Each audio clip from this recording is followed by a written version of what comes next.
afternoon, everybody, and welcome to Virtual Travel Escapes. We really appreciate you taking some time this afternoon and join us on our little webinar series where we've been featuring different destinations and experiences really from around the world in hopes to give you some inspiration and excitement of where you might want to go to next. I'm Rhonda Svehan, the leisure manager at Paul Travel, and joining me is the beautiful Julie, as always, Julie Beckdash. Hi, Julie. Hi, thanks, Rhonda, and welcome everybody. So I know Julie and I were just talking a little bit before we started. You know, a lot of us are really itching to get out there traveling again.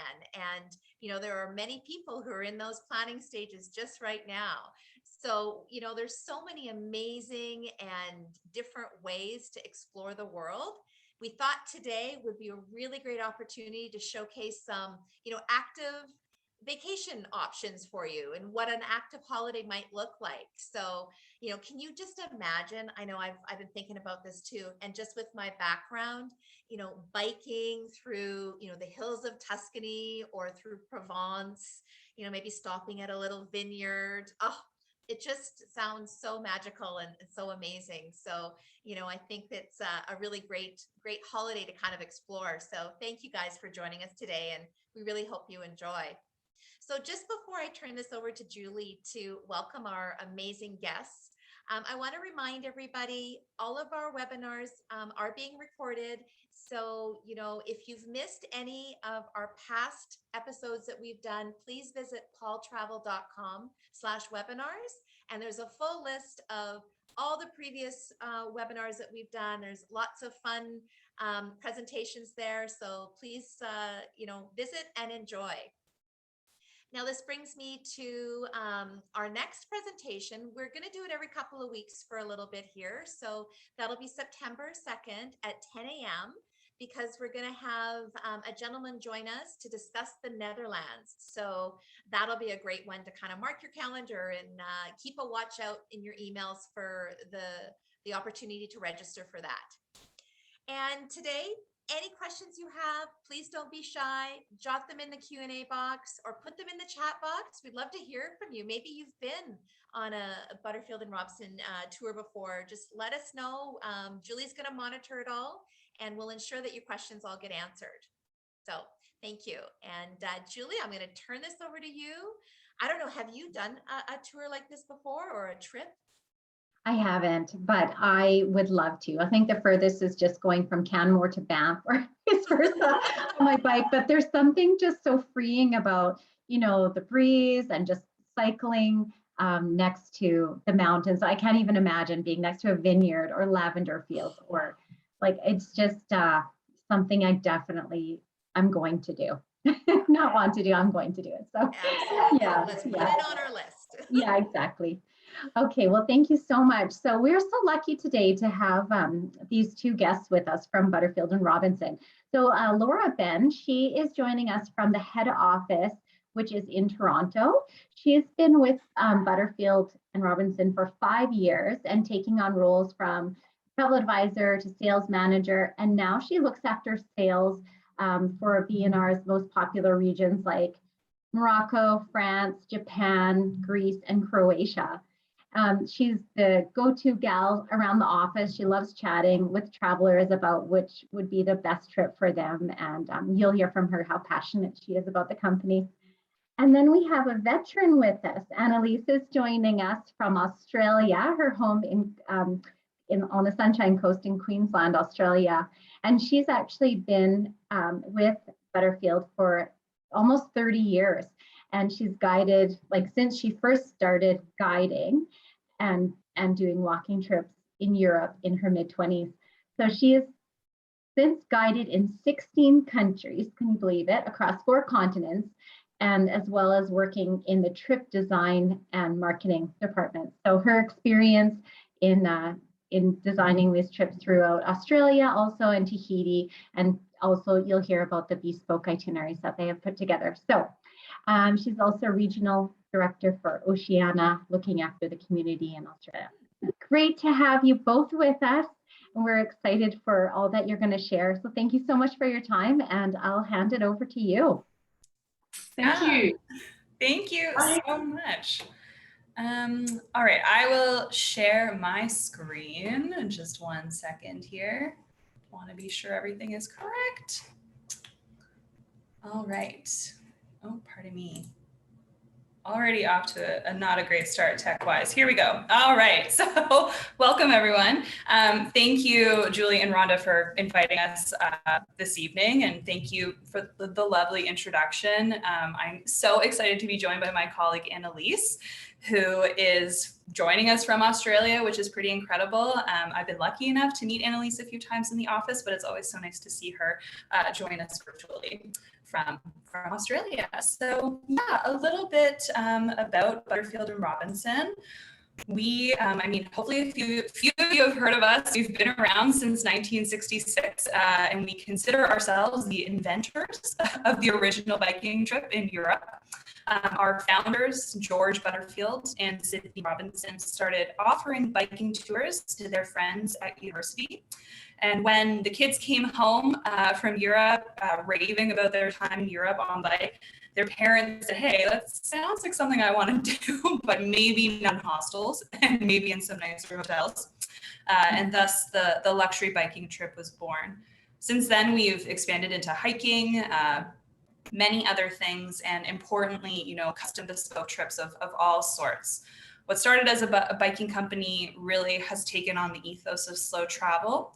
And our motto really is slow down to see the world, whether that be by foot or on two wheels or on paddle, or by paddle, pardon me. So yeah, what exactly does slow travel mean? I'm gonna share a video, hopefully. Hopefully this works. And it's less than a minute, so don't worry, it's not too long, but here we go.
So hopefully that all worked and you enjoyed the video. Yeah, now that you kind of get a feel for kind of what B&R is best at, which is so many things, I love that video because it really highlights just all of the different things we can do. But I want to talk a little bit about kind of what we're known for and really kind of the basics, the glue of B&R or the bread and butter of B&R. So firstly, the scheduled trip. So these are classic biking, hiking, multi-active trips that B&R really is famous for, probably what a few of you know us for. This means we have set dates in set regions with set itineraries that we have researched exhaustively. They're great if you want to meet like-minded travelers and get the best of the region while also being on a set day-to-day schedule. An example of this is our classic Amalfi Coast walking, which is 5 nights, 6 days. There's an error on this page, but it's 5 nights, 6 days, and they typically run from May to October. So you could pick your date, join maybe a couple of friends, and yeah, join other travelers from all over the world. So that is the general aspect of what a scheduled trip is. We'll go into some more detail in a bit, but just to give an overview.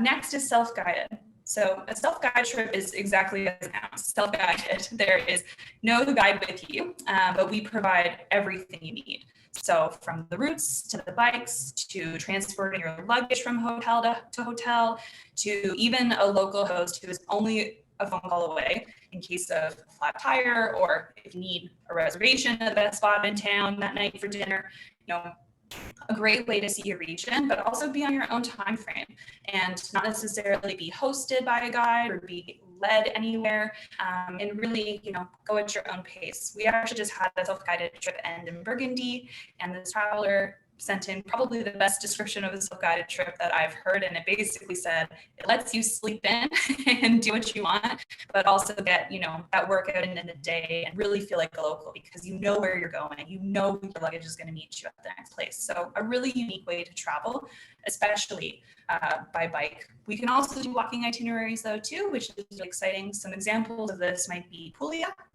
in Italy for self-guided, and Provence as well for self-guided. Now, over to Annalise to talk about what she does best, which is bespoke. Thank you so much, Laura. So, whoops, we've lost the screen. There we go. Hopefully you can understand my accent just fine. I talk nice and slowly. Thank you so much for the opportunity to be here, first of all. We just love talking about travel, and we love trying to excite people about the sort of travel that we enjoy so much. So the third way that we travel is, or the third sort of style of itinerary that we can do, is what we call a bespoke itinerary.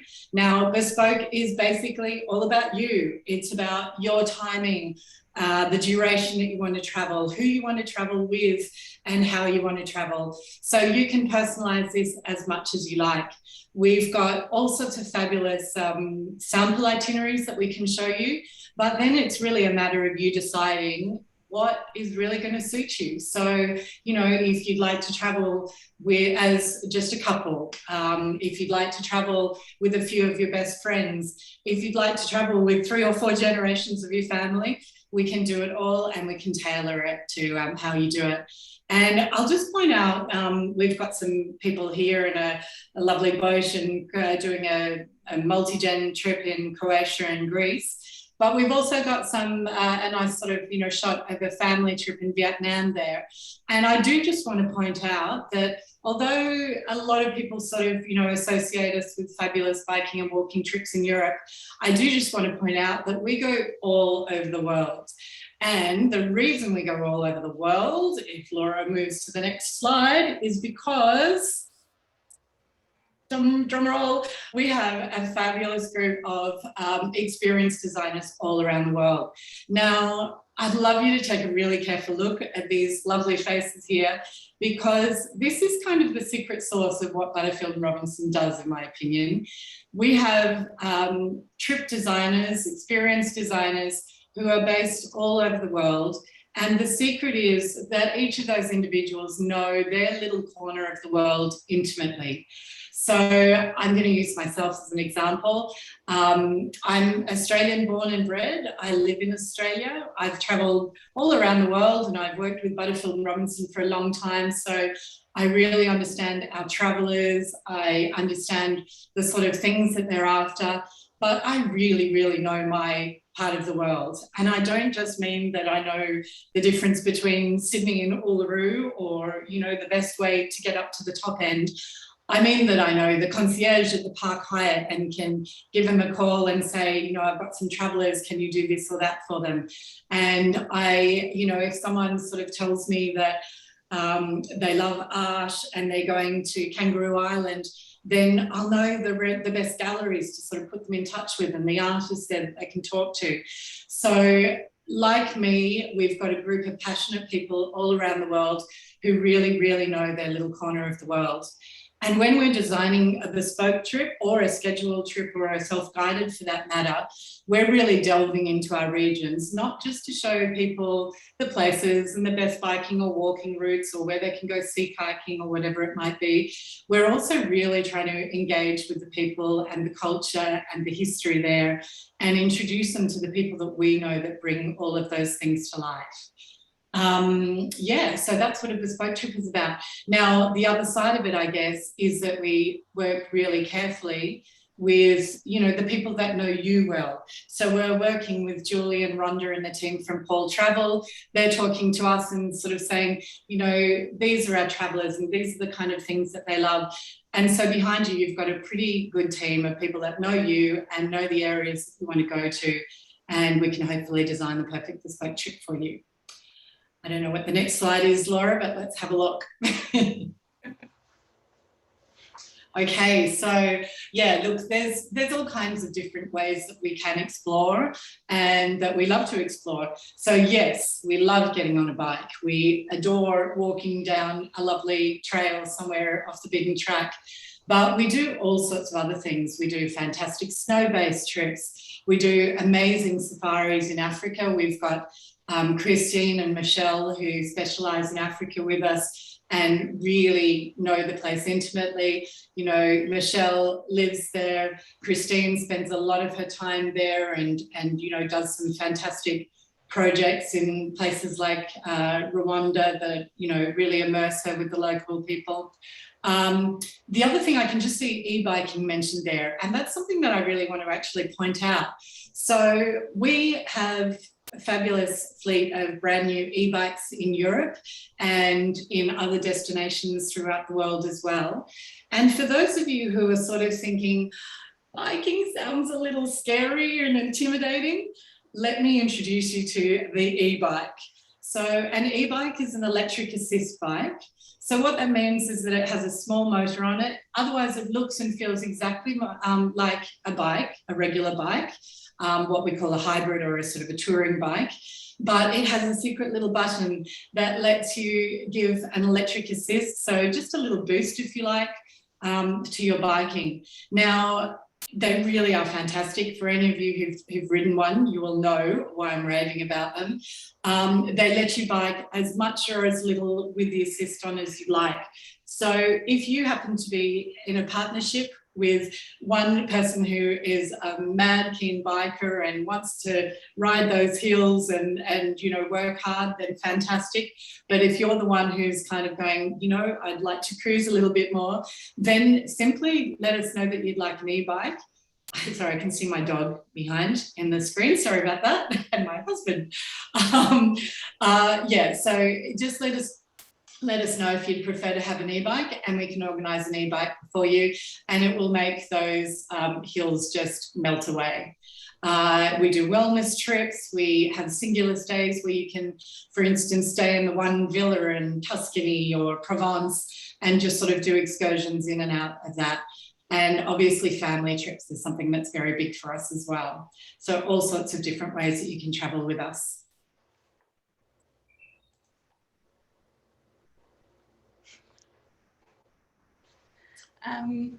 I can jump in here, Annalise, but just a few things of kind of what I was touching on about, you know, kind of how BNR has been around since 1966, and exactly what Annalise is describing. You know, the reason we can do what we can do is because of the people we have, but also because we've been doing it for such a long time. So, you know, here's a quote from Condé Nast, which is, you know, a trustworthy source that really truly are, you know, the pioneers of European bike trips. But bespoke is kind of, I think, where our creative side comes out. And Butterfield is well known, and I think all of our, you know, regional directors and people who are good at what they do in planning trips are truly artists. I mean, they put together a trip that really knows the traveler well, and I'm sure Annalise would probably talk for hours about specific trips that you've done for different people, or even trips that you've guided potentially. But we really know how to make the trip your own, and we've been well applauded for it, which is very nice. Our modest Canadian selves, or modest Australians as well, not used to this, but you know, it's really lovely to be known in the industry kind of as leaders in this area. Here's just an example of, you know, something on a trip that isn't biking. You know, we might do a morning of meditation or a morning of yoga before you actually hit off on the road. And that's really kind of in the ethos of slow travel. We really try to incorporate everything like that, so you not only understand the region that you're in, but also, you know, reconnect with yourself. It's still a vacation. Touching on e-bikes even, that's, you know, helping it be a vacation even more. Doesn't have to be an intense workout every single day. It's really about, you know, coming down and back to nature, but also really learning about the region that you're in. I think the next one is, again, also just, you know, some of the accolades that we've had over the years, that also I think just is great to know for probably Rhonda and Julie, but also travelers like yourselves, that we are tried and true and tested and we know what we're doing. I'm not sure if you have anything else to touch on, Annalise, here before we jump into some day-to-day of a trip, but yeah.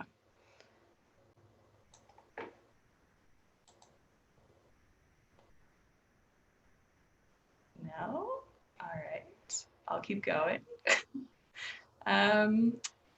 Okay, so, Annalise? Sorry, were you wanting me to jump in there? Okay, don't worry. Don't worry. I'll continue on, no problem. I'll jump at you again. But okay, so who is the B&R traveler? You know, we've been kind of chatting about this and bringing this up, but really our travelers tend to be traveled, like-minded people from all over the world, particularly American, Canadian, and Australian.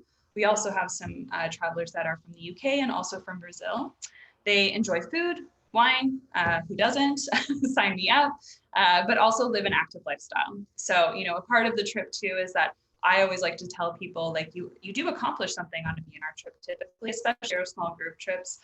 When you do cycle or you do walk and hike, you definitely achieve something on a vacation, which is unique. You know, in a lot of vacations, you don't necessarily go on a river cruise and say, I achieved a river cruise. You know, you achieve a B&R trip. Maybe it's pushing that extra 10 kilometers, or maybe it's, you know, taking a break in the afternoon and exploring somewhere a bit unique that you wouldn't have otherwise.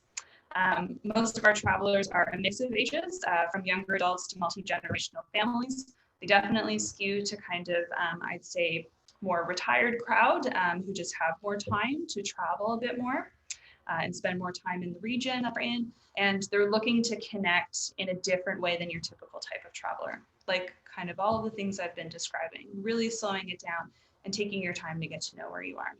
And a big point that we love to say is that once you've done a B&R trip, you are likely coming back. There is nothing quite like a B&R trip.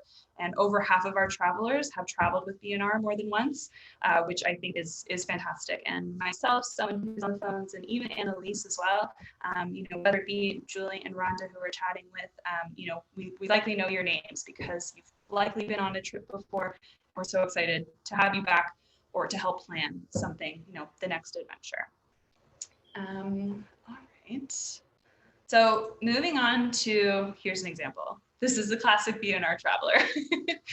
You know, walking through the village with your bike, your jersey's on, you're maybe heading to dinner or heading back to the hotel to change, maybe before dinner, but this is kind of your classic B&R traveler, I would say.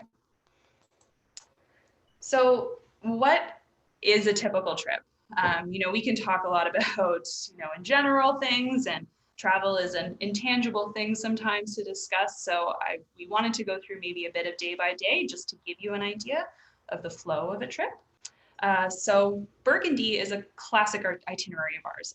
It's what we would consider our home. I'm here in Toronto, which is probably our original home, but our second home really truly is Burgundy.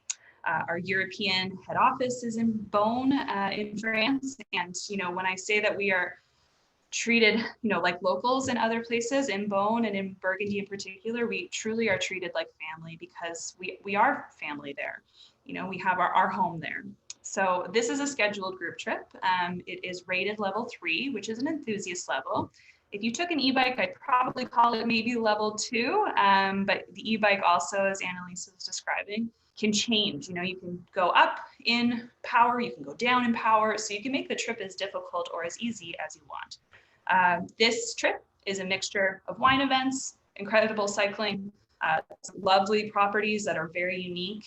And yeah, so for example, you know, on the Burgundy trip, you begin in Dijon. You ride past the famous Côte de Nuit to the town of Beaune.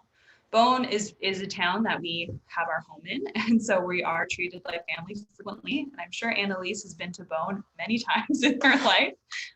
But when you know they see the B&R bikes pull up, they know exactly who we are and they know exactly what we like. I mean, one of my favorite stories is I pulled up in my B&R bike and a glass of wine appeared in front of me. They just knew that is what I wanted because they saw my B&R bike.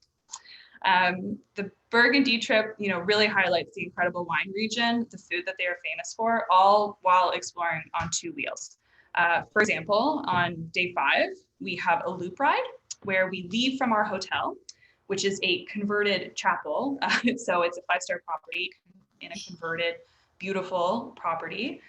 We bike towards the famous town of Châteauneuf, which calls itself one of the prettiest villages in France, which I swear every France village calls themselves the prettiest, but it is very pretty.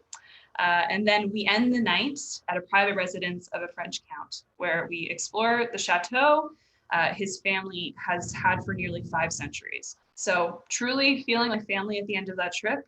This French count that maybe most people don't know allows us into his home for the evening and treats us like his own. So a truly incredible trip that I think only B&R would be able to bring you in Burgundy, since we have just been in the region for so long.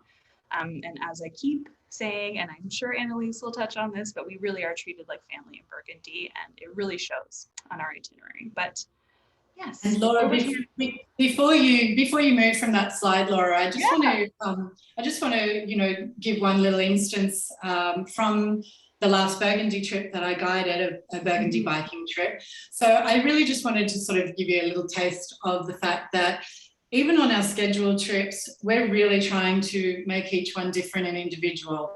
So the guides have a lot of latitude to just make the most of the trip that they can. And look, absolutely one of the secrets of the success of our trips are our guides. It's something to really, really stress, I think. So the guides are people who are passionate about the area, love travel, they're articulate and, erudite and able to converse with travellers as well. They're not just kind of young kids who are backpacking around Europe kind of thing. They really are travellers.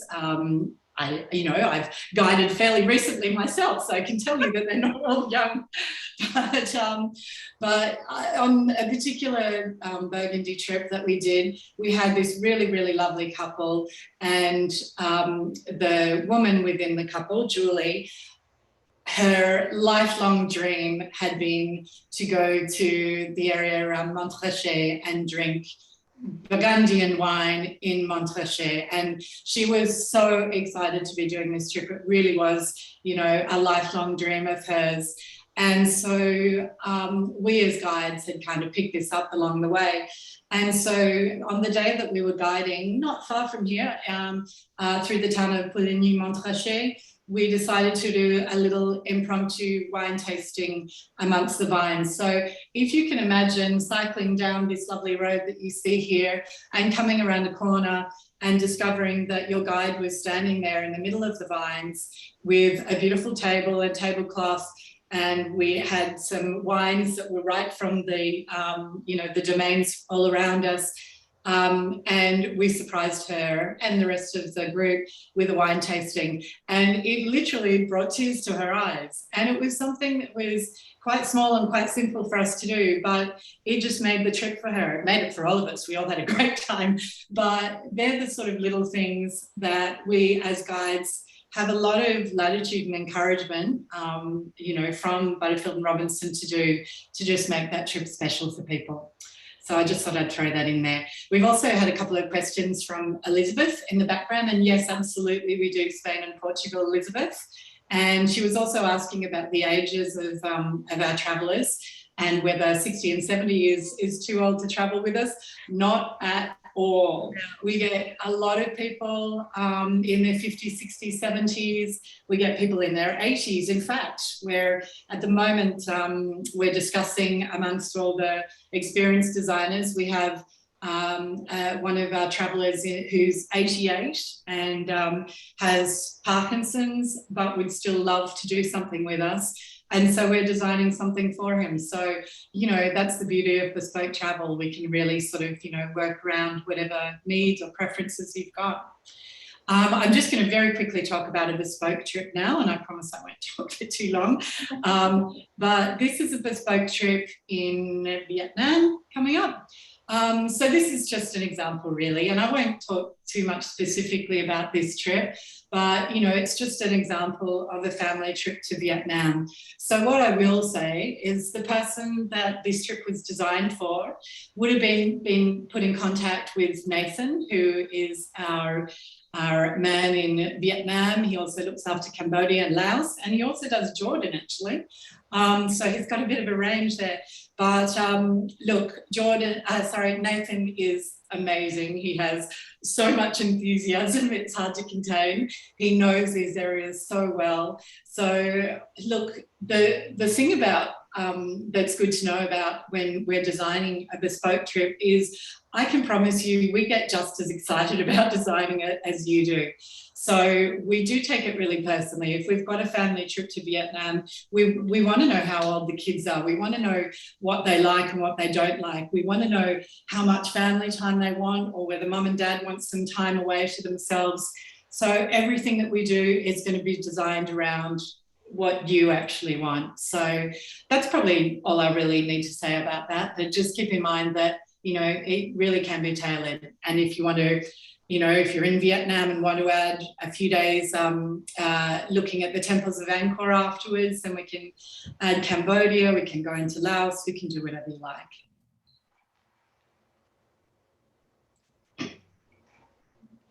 Thank you, Laura, for being my slide changer. These are just a couple of quotes. I'm just going to have a little quick look. They're talking about the guides, and I have mentioned the guides.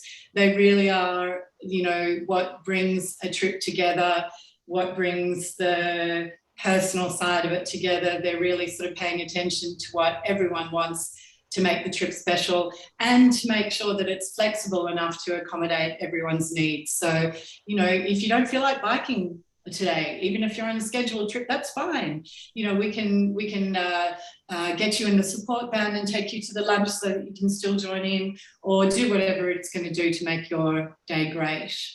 I'll let you just sort of zip through there a little bit, Laura. And look, this is the aim, is we want to make you feel like this at the end of the trip. So if you can find your own moment of doing this on a trip, then we know that we've done what we set out to do. Yeah, go ahead, Annalise, sorry. Well, yeah, so I was just going to say, you know, I've been on 2 B&R trips, Mia is saying. I would just like to point out, we have people that have done, gosh, dozens and dozens of B&R trips. So we're very lucky that we have some really loyal travellers, and, you know, that's, I think, because they get what they want. Yeah. Just a last kind of slide too, to show the variety of things we do. We kind of touched on this a bit earlier, but you know, we are really all over the world. So as much as we're known for Europe, Annalise is a great example, sitting down in Australia and able to plan an incredible trip in Australia. You know, and really we can kind of go pretty much anywhere, and we have the experts to do that, and we have the guides as well. So anywhere you're thinking of, and you know what, sometimes even if we don't go there, we say, hey, that's a great idea. Let's research that. And maybe we'll be there next year. But really, we are in quite a few different places. And yeah, anything else, Annalise? I think this is the last slide here. Yeah, I do just want to talk to this slide because this one was new. I just saw this morning. It's 8:30 in the morning for me down here. But I just saw this morning, and it's not so much what's written there by Betty. Thank you, Betty. But I actually love this slide because it has one of my favourite B&R travellers in it, just by chance. So standing at the front there is Anne Fudge, and Anne is a wonderful traveller. She and Rich have done, do you know how many trips they've done, Laura? I think over 30 easily. Yeah. Yeah. Now, I just thought I'd mention this because this will give you a little bit of an idea of how personalised we do get in planning our trips. I've never met Anne, but I know her extremely well. She and her husband Rich were meant to be coming to Australia to do a bespoke trip in Australia in, what year are we in? 2020, so last year. They had a fabulous trip planned in July 2020, and as you can imagine, no doubt that's been delayed. So look, Anne and I were probably talking for almost a year or 9 months before that in planning this trip, because it's something that she'd really been wanting to do, and she had some quite specific things that she wanted to do. So we, because we'd sort of been talking so much, we really have developed a lovely friendship. And the trip has been pushed back, obviously. It's been pushed back a couple of times because of COVID. They're now set to travel, gosh, in Christmas 2022, 22, 23. So we still got quite a way until we get her here. But yeah, look, I just thought I'd mention it because, like I said, we do take it really personally and design trips very personally for our travellers. So I thought I'd take the opportunity to say that when I saw Anne's lovely face there. Fantastic. Well, I mean, I think that's pretty much it. I, funny enough, cannot see the Q&A right now. So Annalise, I'm not sure if you want to throw some questions to me or if we had anything else we wanted to chat about. But yeah, I hope that gives you a good overview of Butterfield and Robinson. And obviously, you know, Julie and Rhonda are definitely there as, you know, your people who can get in touch with us or, you know, can suggest something like this potentially. You know, I think I hear from a lot of travelers that, oh, we never thought of biking on vacation, or we never thought of doing something active or a bit more, you know, unique. So yeah, think of it and don't hesitate, I think, to ask any questions. Mm-hmm. Perfect. Thank you so much. Thanks, Laura. Thanks, Annalise. It gives us the fact that people are saying that's the best. You know, they can't imagine life doesn't get any better than this. That's the best. It does not get any better than that. Just have a couple of questions. I know one question, another question from Elizabeth. How do you accommodate people with, like, you know, if somebody's 6'6", you know, you have bikes for every kind of height, size? We do, yes. We have quite a large fleet. As you can imagine, we have quite a few different travelers of all different sizes, ages, etc. So absolutely. We actually have a new fleet this year. Well, it was new last year, but no one used it. So it's new this year. And we have a variety of sizes. If it's someone who is, you know, extra tall, let's say over maybe 6'3", we have, you know, things that we can do, whether it be a stem riser to bring the handlebars up or even a seat riser. But the guides are not only, as Annalise was describing, great at everything, they also are semi-mechanics and techs on bikes. So they can change things and do things on the fly. It is amazing. I watched once a guide training of who could change a flat tire fast enough. And I mean, I don't even know how to change a flat tire. And someone did it within, honestly, 3 minutes. It was incredible. So our guides are well equipped to help with that. Awesome. That's great. Do you mind just going over, I know we've had Singita lodges on a couple of our previous webinars. And so some of our viewers may be familiar with them, but and if you are, that's the type of accommodation, you know, caliber that you can receive on one of the B&R tours. But can you just go over some of the other, maybe some unique accommodations that you include? Yeah, Annalise, do you want to talk about maybe some in Australia?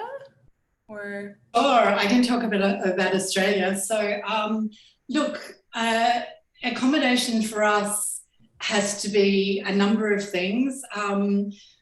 Certainly we do aim towards luxury accommodation, but that doesn't mean that we want to stay in the biggest and the grandest hotel.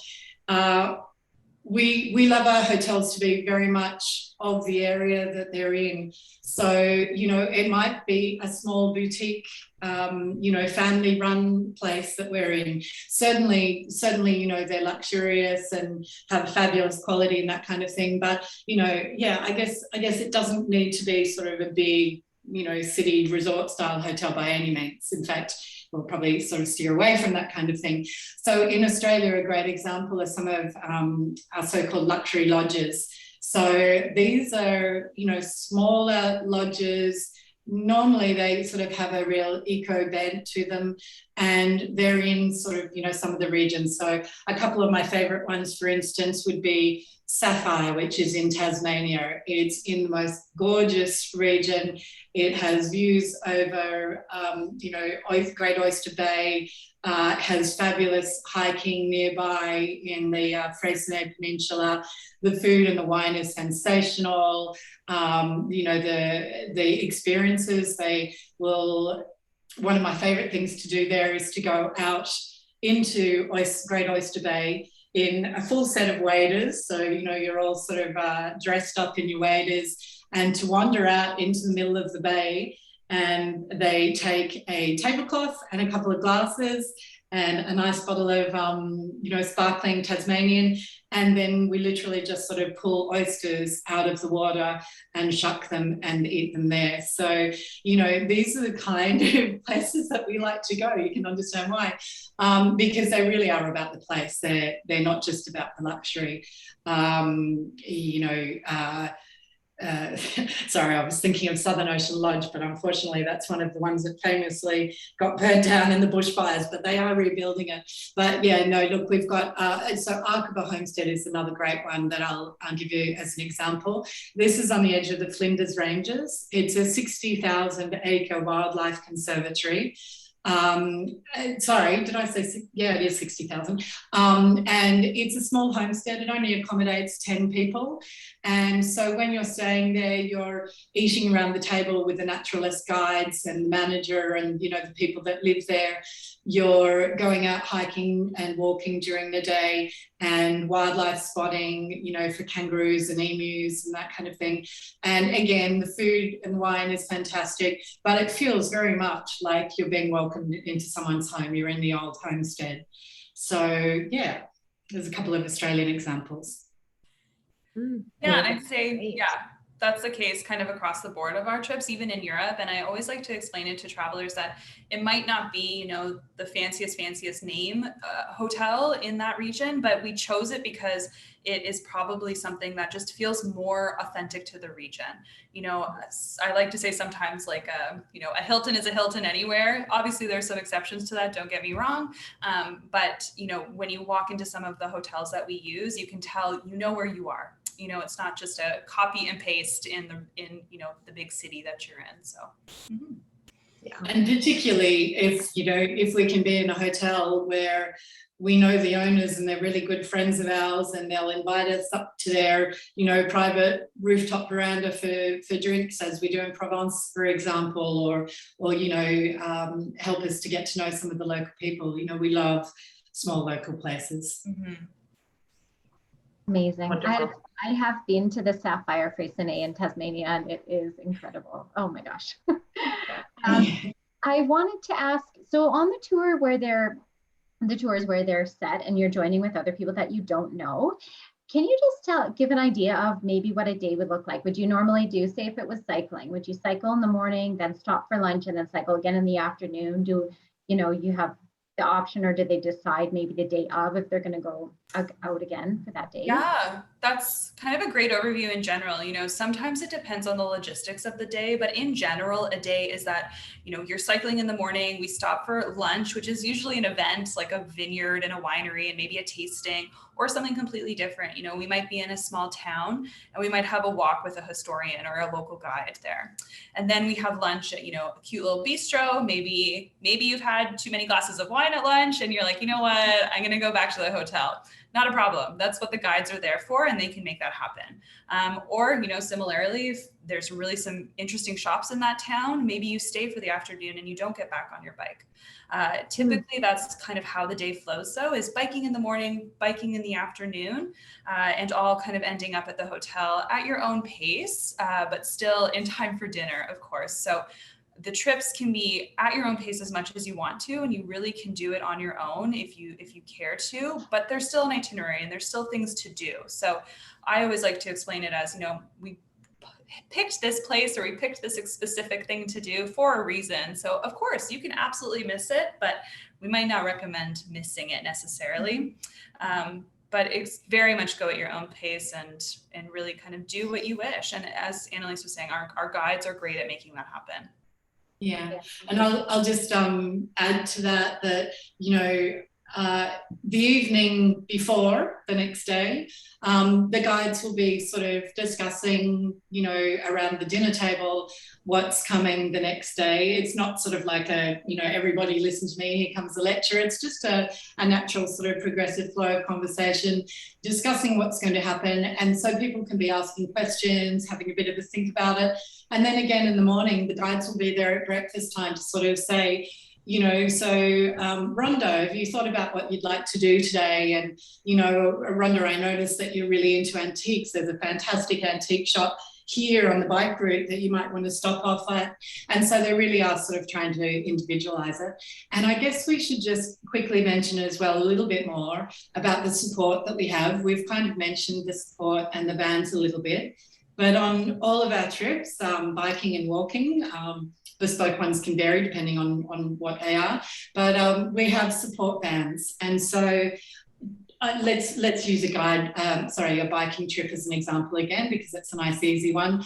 On a normal biking trip, you'll have 2 or 3 guides with you, and you'll have one guide who's biking with you during the day normally. So you'll see them sort of coming back and forth and, you know, checking how everyone's going. But the other guide will be driving a van, a support van. And so that support van is there just to do that. It's there as a van support, a support for the bikers, so that if you get to the bottom of the hill and you don't have an e-bike and you decide, I really don't want to tackle that hill, the guide can pop the can pop your bike on the van and, you know, take you up the hill and put you back on your bike at the top of the hill, or take you to the next town or whatever. And they're also there to sort of, you know, top up your water, give you a couple of snacks along the way, and perhaps organise something, you know, as a nice surprise along the way as well. And Bob's just asking how many guests are typically on a tour. With a bespoke, obviously, that's completely up to you. It can be 1, it can be, you know, 30. On our scheduled departures, it normally maxes out at 16 now, Laura, is that right?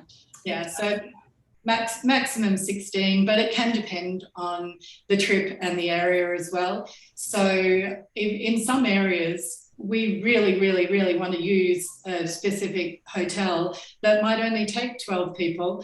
So we'll top our trip out at that. We're not going to, you know, compromise what we think would make a great trip just because we want to squeeze a few more people in. So yeah, it really sort of depends on the trip as well. Great. Thank you so much. I had put a note about our webinar on my Facebook page, and a couple people said, you know, I did a Butterfield and Robinson through Catalonia in Spain. It was amazing, top notch, would definitely go again and get an e-bike. They said. Someone said I did one in Tuscany and it was awesome. So, I mean, that really speaks for itself. And I just, you know, challenge everyone, if there's somewhere you think like, oh, I've always wanted to do this, or I would love to, you know, cycle past the lavender fields or whatever it is, we can definitely build a trip around that with Laura and Annalise, you know, with Bina. Great. Yeah. And please don't feel that, you know, if you are slightly unsure about whether the activity, you know, will be too much for you, honestly, it really can be very flexible, but also do keep a bespoke trip in mind, because then you can really, you know, tailor it as much as you like. We, Mario, who looks after sort of, you know, the Germany, Austria kind of Czech area for us, he's putting together a fabulous bespoke trip at the moment that is for a father and his sons, grown adult sons, and the sons are history teachers. And so they're basically doing a history and cultural tour through Germany, the Czech Republic, the old sort of Austria-Habsburg Empire, you know what I'm trying to say. And you know, they're doing a little bit of activity, but and mostly focusing it on culture and history. And again, we'll be sort of, you know, having them join lots of local experts to sort of talk about the regions and the history. So it can be anything you like. Amazing. That's the Excellent. kind of cool. Yeah. The kids will never forget that. Hey, it's better than being in Yeah, classroom. absolutely. Yeah. Good. Annalise, I just had a quick question, and it just is with respects to the bike. And this is probably a no, but if you start off on a normal pedal bike and then you realize halfway through your journey, you're thinking, I don't want to do this, I want an e-bike. Is it possible to switch that out, or is it something that you have to kind of stick with from the get-go? Yeah, that's a great question, Rhonda. Obviously, we don't travel with, you know, the whole fleet of bikes. So, yeah, look, before you travel, we do ask your height and all of that kind of thing and what kind of bike you'd like. And so we do try to have the bike ready for you to go. Now, if you're cycling in Catalonia and our bike fleet is kept in Beaune in France, then you're probably not going to get a bike halfway through. We do travel with a couple of extra bikes so that we've always got spares just in case there's, you know, anything wrong or any changes. So look, there's a slight chance that we might have an extra one. But what I would say is if you're not sure, then go for an e-bike, because you know, you don't have to use it. I have an e-bike at home, love it, and I don't use it as an e-bike most of the time, but if I see a bit of a cheeky hill coming up, then I can turn on the electric assist. So you know, having an e-bike is not going to deter from your enjoyment. It's just going to kind of, I guess, add to it. So if you're unsure, there's a small extra supplement for an e-bike, but it's not a lot. And I think, you know, for your own peace of mind, especially if it's maybe the first trip that you're trying, then it might just be a nice peace of mind thing to have it as well. That's always how I describe it, Annalise, as well. I was going to jump in there and say, if you're thinking about it, just take it, because you'll be kicking yourself afterwards saying, oh, I was thinking about it, and you can really control it yourself. So why not? And then, you know, I also always say it's vacation still. Like, yes, you know, you are going for a workout, but an e-bike makes it that much more of a vacation. You know, you can bike all day with the e-bike and then still bike the next day. Whereas if you're on a regular bike, you might be too exhausted, you might be, you know, sore, etc. So if you're thinking about it, go for it. And it may just be a good time to jump in there and say that if you're listening to this and you're an avid cyclist, then no problem as well. We have great road bikes, really, really good road bikes for people who are keen cyclists. And you can also request like a premium bike if you would like. And we also generally have a couple of what we call century rides on each itinerary. So that's, you know, 100 plus kilometers in a day. That's an optional ride. So not everyone does that, but for the keen cyclists, they love that. So if you're a keen cyclist, that's no problem as well. As I said, there will probably be a couple of, you know, a century ride or maybe even two scheduled into the trip, so that on one day, you know, people will know, well, this is the long option, or you can do the shorter option. But having said that, if you know, and collar your guide at the front of the trip and say, I want the kilometers, bring them on, then they will sort of, you know, find you extra options each day if you like as well. Perfect. Oh, that sounds so good. I love that too, that feeling of this trip that you do, and then that sense of accomplishment you would feel. I never really thought of that before. And I think that would be amazing coming back and doing that. Good. Well, I think that's all the questions that we have. Thank you so much for everyone who joined us. I know I'm inspired. I'm sure you are as well. And like all those quotes that you included, it just reiterates, you know, this just an amazing company that you have, filled with all of those, like you said, the on location trip designers that really make the trip. And yeah, so thank you so much for your time, and we appreciate it. And we hope to see everybody again in a couple of weeks. So just enjoy the rest of your day, everyone. Thank you. Thanks so Good much night, everybody. Thank you so much. See ya. Bye. Yeah, good night. And good day, Annalise. Thank you, guys. Yeah. Have a Bye, good day, everybody. Thanks so much. Annalise.